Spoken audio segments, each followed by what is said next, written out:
Hello. Welcome back to the Moonlit Podcast, your before or as you go to bed podcast with me, your host, Sprout Greenway. Today is Thursday, June 29th. This is the first official episode, of the 2023 season because the last one was just an introduction.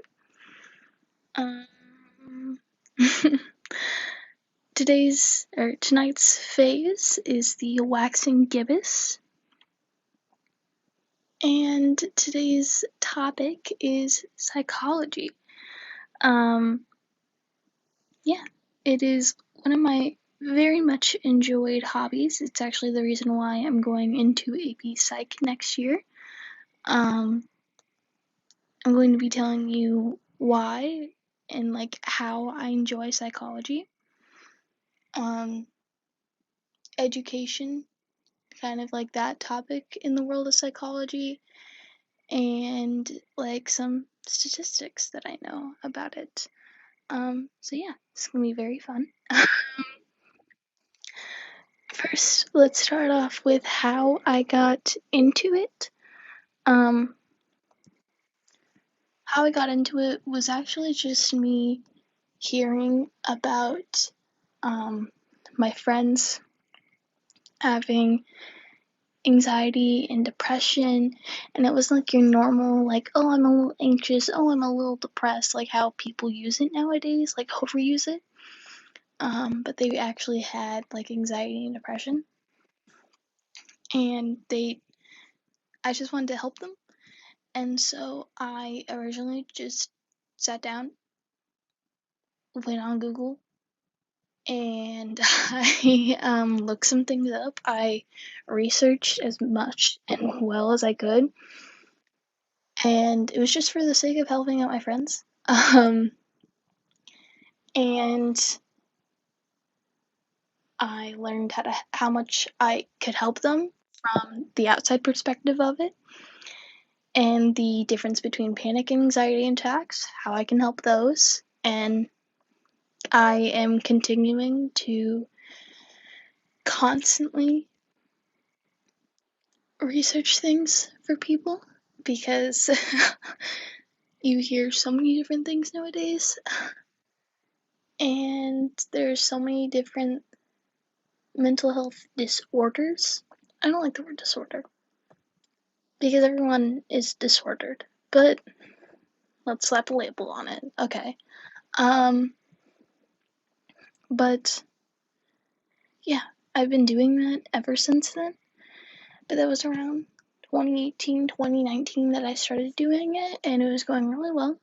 And then 2020 hit, and March of 2020 hit.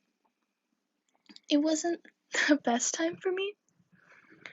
I don't think it was the best time for many people besides introverts, and during the time, I was very much an extrovert.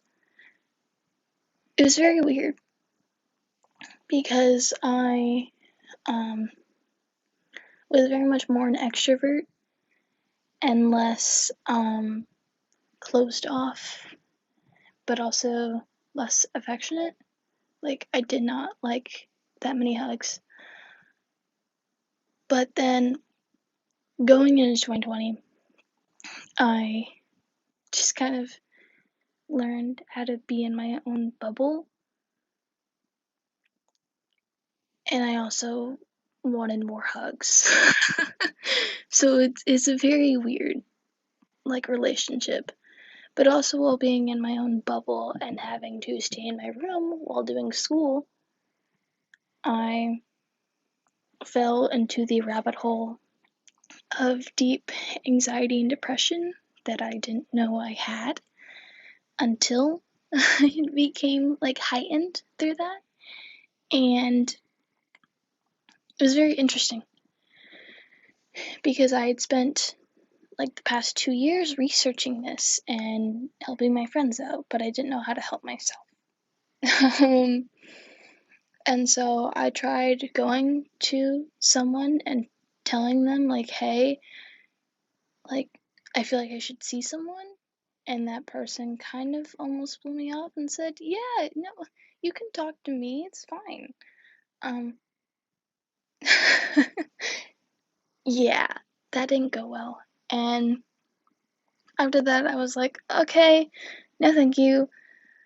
But I continued to fall into this deep rabbit hole. And I never really talked about it until there was an assignment that we had in early 2021 that we had to relate ourselves to characters from a book and why. And I said something that had to get reported, and don't worry, it wasn't that bad. But it had to get reported, and I ended up getting diagnosed with anxiety and depression and going to see a therapist. I went to her for a while, and I ended up stop going because I had to cancel an appointment because something came up, and I just haven't gone back since. And that was in February of this year of 2023, and it's June, almost July now, so it's crazy. Doesn't feel like 4 months, but it's been 4 months. Yeah, but during that time, we just kind of I got better help on my better control on my anxiety and my depression, and during that time I was able to figure some things out about myself. I think I mentioned it in my introduction episode that I have ADHD, possibly. I probably did. But it's not officially diagnosed. And I don't say that very often because there's the connotation, the terrible connotation of like, oh, you're self-diagnosing. No. We were on the road to getting me diagnosed, but I obviously stopped going once we weren't able to do it. But yeah.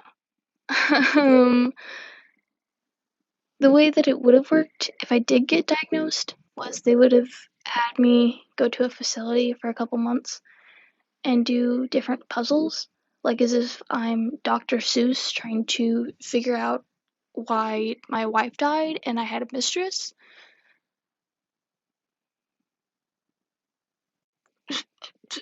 Do, do I know that? No. Hey, Doc, if I can't figure it out, does that mean I have ADHD? You don't have ADHD, you can't figure it out. Oh, really? Oh, really? Because I can't figure out a puzzle? I don't understand the puzzle thing, but it's something. I mean, what I would have had to solve a Rubik's cube. There's cheat sheets for that online. I know how to solve a Rubik's cube. Not that fast, but like I know how to solve it. Like I can solve it in like 10 minutes tops. Okay? Give me something harder. But yeah, that's what would have happened is I would have had to gone to a facility and done all of that stuff. But we also discovered that I have a different disorder, which is something that can't officially be diagnosed, like at all. And it's really upsetting about that, but it's whatever. It's almost invisible, so like it's whatever. Basically, the disorder is called depersonalization derealization disorder, where 98% of the time I don't feel real. I either feel like I am walking around in a body that isn't mine and I'm just watching it in first person view, or I'm watching it from third person view, or everything around me feels fake but myself. It's really fun. Yeah. There's no medicine for it. It's in the mind, and I don't know how to fix it, but it's fine. It'll be fine. But it's really interesting to say at least. I would research. Let's make a segue into our education segment. Put the mental health journey aside. Let's My mental health journey, it's fine. We're here. We're living. Um but if you don't know anything about mental health, at least the basics of anxiety and depression, what are you doing with your life? Like, please research it. I don't even want to be a psychiatrist. I know someone who does, but like, I'm interested in psychology because I like knowing what's going on in my mind and I like understanding others. I'm a very empathetic person. So, it might not seem like it for those who know me. Sometimes I can seem like a, but it's it's whatever. I am very empathetic at heart, and it is why I enjoy psychology because I like understanding others and helping them. Yeah, that's all it is really. But education wise, it's not taught that well in schools. It's why there is psychology classes. I feel like they're just now starting to touch the base of it in health class. Like they dip a little bit into it in health class, but there's only so much you can do for health class. Like for my health class, it was only half a semester. Or not half a semester, a whole semester, but half the year.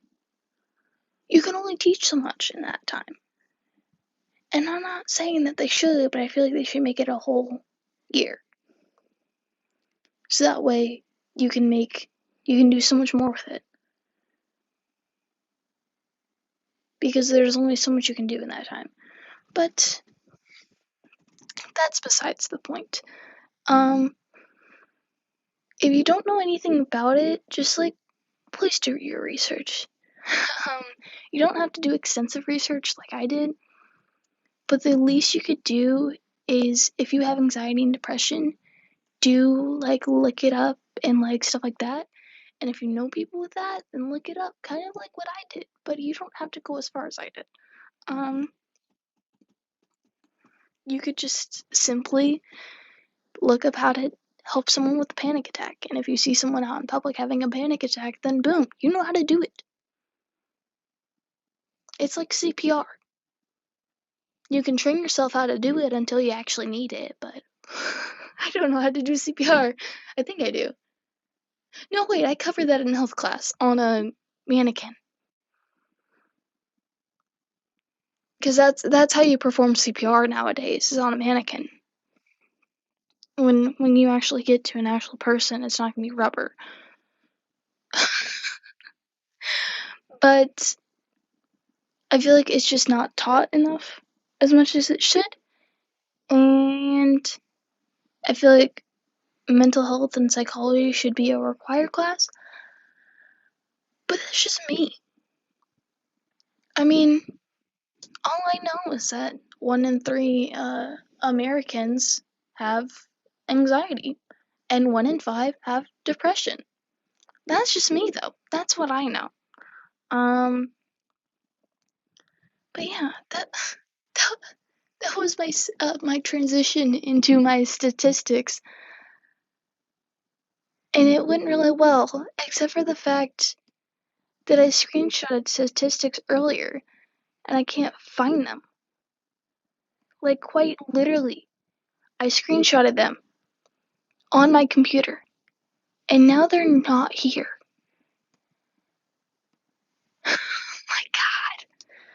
Oh,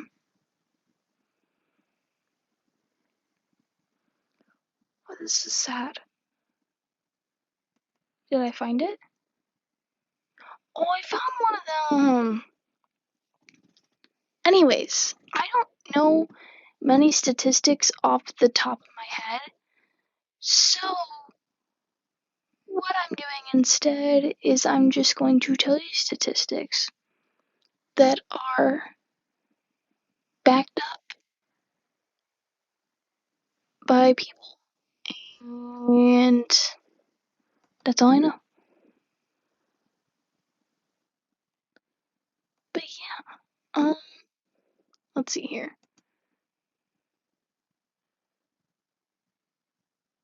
1 in 5 American adults have some sort of disorder, which is fun. That's like 500 million or 5 million. I don't know. One of the two. Something like that. That's how many Americans that is. But teen-wise, because I'd like to stay nearby my age,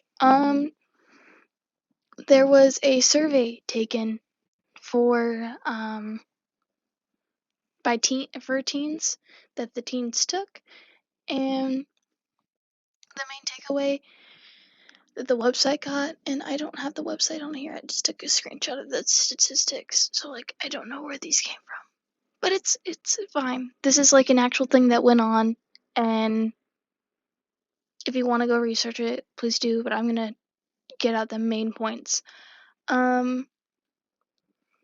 About 1 in 6 teens report experiencing negative emotions all the time, or often. Girls more likely to say that they're anxious or stressed out often or all the time. I feel like that's justifiable. Because oftentimes, like girls as teens, they feel like everyone is out to get them. And especially because their bodies are going through things during that time, that's justifiable. 1 in 4 teens have been diagnosed with a mental health condition. 28 report having received mental health treatment. Oh, another one that I actually do remember is that 80% of Americans who do get diagnosed don't get treated, or even do get diagnosed at all, period. But yeah, boy teens are more likely to say that they don't need mental health treatment. That is because of the stigmas, and that's going to be an episode soon. I'm going to talk about stigmas soon. That is in my plans. That's in my notes. I'm going to talk about that soon. Enough. But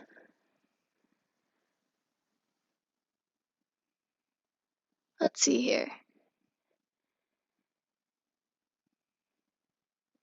2 in 3 agree schools should teach about what mental health is, including where and how to seek treatment. Thank you, 2 in 3. That's like 66%.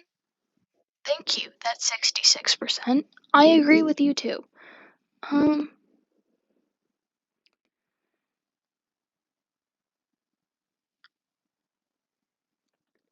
Teens don't think their schools are doing enough, but 56 say that their school thinks that mental health matters, and 40% say their school has specific programs or resources to support mental health. Okay, that's interesting.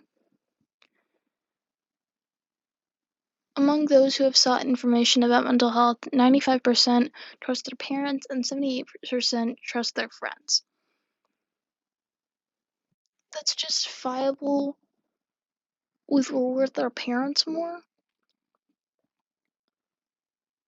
But yeah, only 34% seek mental health information from parents. 18% from friends, 8% from internet, 7% from teachers or trusted adults outside their family, and 6% from social media. Okay, What do you classify as the internet and what do you classify as the social media? Because, like, they could just be saying internet and meaning social media and saying social media, but they're meaning the internet. Alright. But those are some statistics. I pulled out some of my own from what I had to do. But yeah, this has been my first episode. This is over 20 minutes long. And I just heard a firework.